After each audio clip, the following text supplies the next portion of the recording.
Faleminderit shumë që keni ardhur dhe na keni bërë këtë pritje me tamam shumë madhështore. Faleminderit shumë për jush.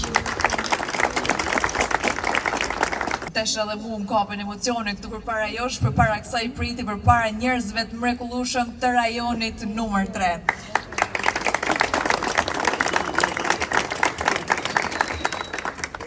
Vi nga një takimi dështum që kishte dje kryeministri Rama në qendër të Shkodrës. Faktikisht ai e din shumë mirë që nuk është i mirëpritur në Shkodër, sepse Shkodra nuk është e Partisë Socialiste, nuk është e Edi Ramës, por është e Partisë Demokratike dhe e Demokratëve.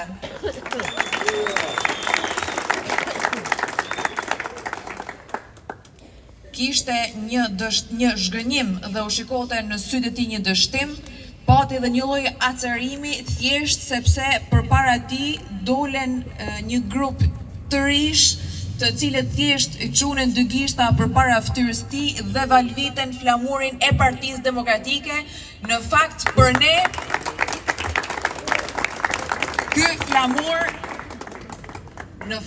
ne ky flamur është një ner shumë i madh. Ai nuk e din se në hijen e këtij flamuri që është ner për ne e ka çuar Shqipërinë në NATO. Ky flamur ka realizuar liberalizimin e vizave për Shqipërinë dhe do jetë ky flamur që së shpejti do ta çojë Shqipërinë në Bashkimin Evropian.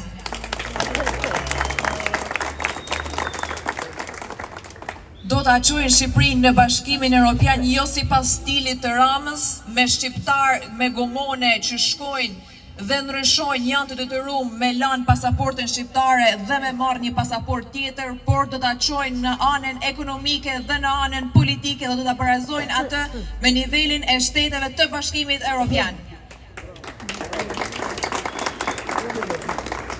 E kam nis këtë fushat, duke pas parasysh se unë jam e kandidate për deputete e rajonit numër 3 që është në zemrën të Shkodrës. Është një rajon shumë i mirë, i mrekullueshëm, i mbushur plot me demokrat, të cilët e kanë zemrën flak të demokracisë. E kam nis me kostum dhe me taka, por fatkeqësisht që ditën e dytë me çdashme i hik takat se kam has në rrugë të paasfaltume, në pallate të cilat ishin të pa rikonstruktume, në njerëz që ishin të imbushur nga zhgënjimi, me njerëz të cilët kishin një nivel varfënie të tejskajshme dhe kam thënë, o zot si keka vetëm fasada, ajo që paraqitet në media, ajo që dëshmojnë propaganda mediatike e kryebashkiakut.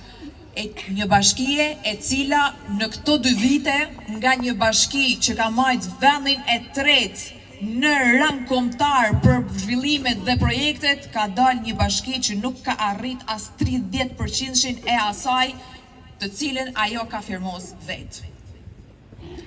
Është e kohët me ju thanë se qa premton Partia Demokratike, se kina bën një projekt shumë të madh me programin e Partisë Demokratike, sigurisht në mbikëqyrjen e liderit historik të Partisë Demokratike, profesor Dr. Sali Berishës,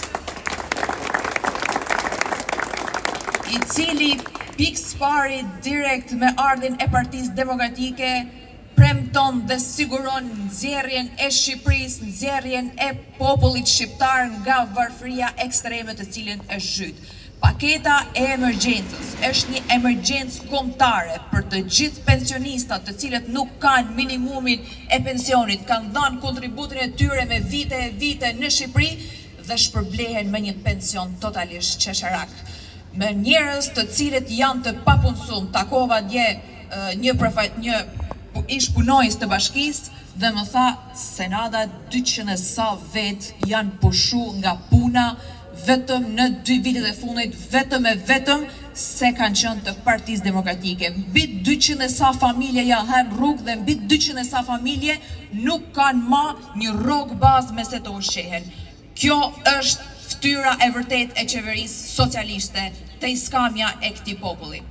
Por përballë saj, ne paraqesim një program që tenton gjithmonë e më shumë të krijojë hapa zhvillimor, jo vetëm për paketën e emergjencës, por ka një program të detajuar që do të tentoj të çojë Shqipërinë dhe qytetarët një zhvillim të arsimit, një zhvillim të shëndetësisë dhe zhvillim ekonomik.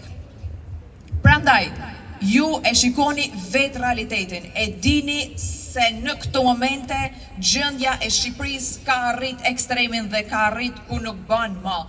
Ne rrezikojmë me shku në një diktaturë ku pasojat do të jenë shumë të tmerrshme.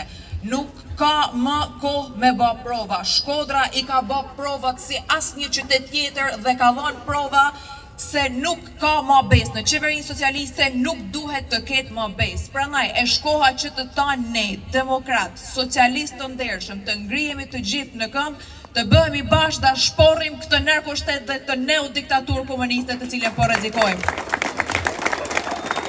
Të gjithë së bashku ju bëj thirrje të ngrihemi dhe me datë 11 maj të shkojmë në kutit e votimit dhe të votojmë Partinë Demokratike, Aleancën për Shqipërinë Madhështore dhe të gjithë ne të rikthejmë Shkodrës dinjitetin që ka disa vite që e man kryt ullën dhe 2 vitet e fundit e man kryt hala dhe madullën. Dhe të gjithë ne do të përjetojmë një lloj euforie, një rikthim të dinjitetit, një rikthim të demokracisë, rikthim të lirisë. Dhe ndoshta dhon me mbështetjen tuaj do ke mundësinë që ti kthej edhe një herë takat dhe të shikohemi në parlament. Faleminderit.